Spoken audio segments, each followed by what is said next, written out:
भाग्य बता दिया कि इसको अवघड़ पति मिलेगा, नग्न वेशधारी, भस्मी लपेटने वाला, जटा जोड़ लगाने वाला, मृग चर्म धारण करने वाला, कंदराओं में रहने वाला पति मिलेगा। पार्वती जी को सुनकर बहुत प्रसन्नता हुई। माँ पार्वती तो आनंद सम्मोहित हो गया, पर माँ मैनावती को कष्ट होने लगा। माँ को लगा, माँ मैनावती के हृदय में आया कि मेरी बेटी की शादी ऐसे लड़के से कैसे कर दूं। पर शिव महापुराण कहती है, देव ऋषि नारद ने कहा, अगर सारे गुण देवाधिदेव महादेव में है तो जीवन का सारा सुख अपने आप प्राप्त हो सकता है। सारे गुण,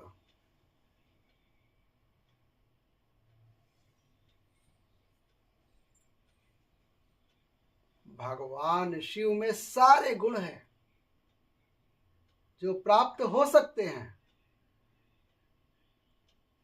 मांगो तो ऐसी जगह से मांगो जहां से आपको लगे कि दे सकता है।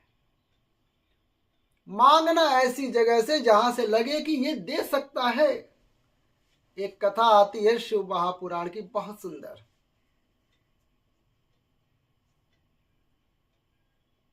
रामचरितमानस में मारीच की कथा है।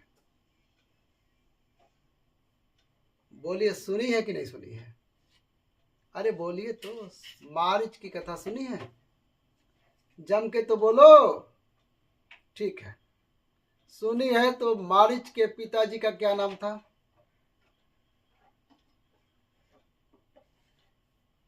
मारीच की कथा और ओमकारेश्वर की पवित्र भूमि की,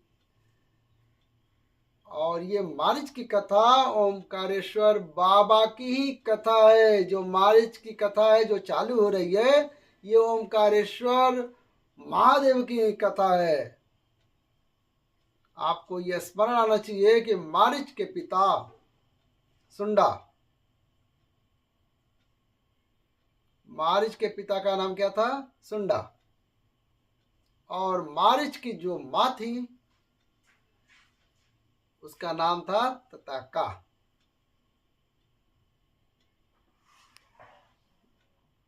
पिता का नाम क्या है? सुंडा।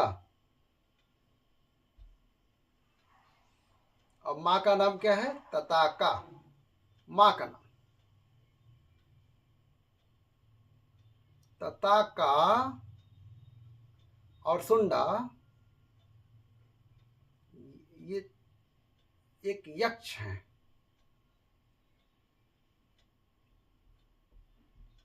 इनके घर में दो बेटों ने जन्म लिया, एक मारीच,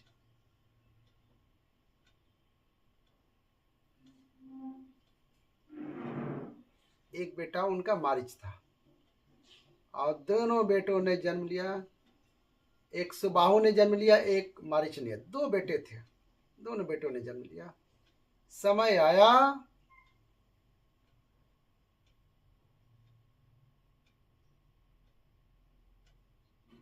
एक बार अगस्त ऋषि, बाबा अगस्त,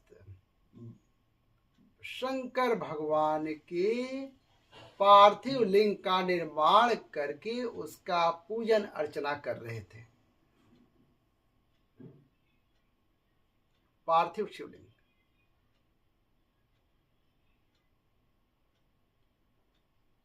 अगस्त ऋषि पार्थिव शिवलिंग का निर्माण कर रहे थे, पूजन कर रहे थे। हमने कई बार आप लोगों से भी वर्णन किया है, निवेदन किया है।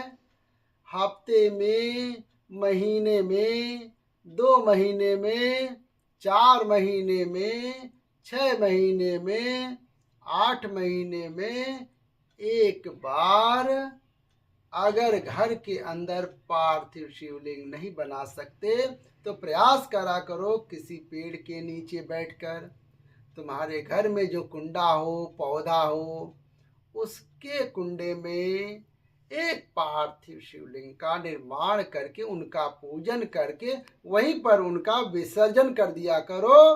तो देवाधिदेव महादेव तुम्हारे मन की बात सुनेगा जरूर, निश्चित है।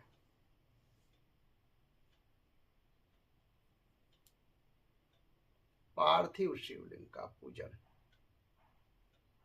अगस्त ऋषि पार्थिव शिवलिंग का पूजन कर रहे थे,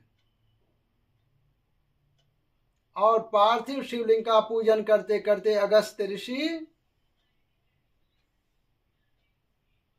भगवान शंकर की स्तुति में डूबे हुए थे। इतनी देर में सुंडा आ गया। मारीच, जो मारीच असुर है, उसके पिता आ गए, और मारीच के पिता सुंडा आए, और सुंडा ने आकर भगवान शंकर का जो शिवलिंग बना था, भगवान शंकर का जो स्वरूप बना था, उस स्वरूप को उठा करके ले जा करके बीच पूजन में, बीच अनुष्ठान में, बीच भगवत भजन में उठाकर उन्होंने ले जाकर फेंक दिया।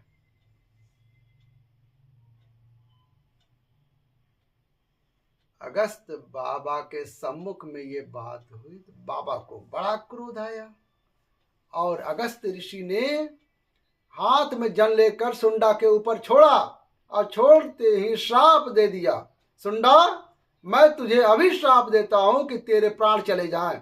सुंडा मर गया, सुंडा के प्राण छूट गए। प्राण छूटते ही मारीच, सुबाहु और तताका को क्रोध आया, तुरंत अगस्त ऋषि की ओर भागे। अगस्त बाबा के आश्रम में पहुंचकर इन तीनों ने, यक्ष थे ये, भगवान शंकर की कृपा से यक्ष की योनि थी, भगवान शिव की कृपा से बहुत अच्छी योनि उनको मिली थी, पर इन तीनों ने अगस्त बाबा पर जो क्रोध किया, क्रोध करते ही अगस्त ऋषि ने हाथ में जल लेकर श्राप दे दिया कि तुम तीनों राक्षस बन जाओगे, तीनों राक्षस बन जाओगे। तीनों राक्षस बन गए, असुर बन गए। इनको श्राप दे करके भगवान अगस्त ऋषि मार्ग से निकल कर जा रहे थे, और यही पवित्र रेवा मैया का तट था। चले जा रहे थे।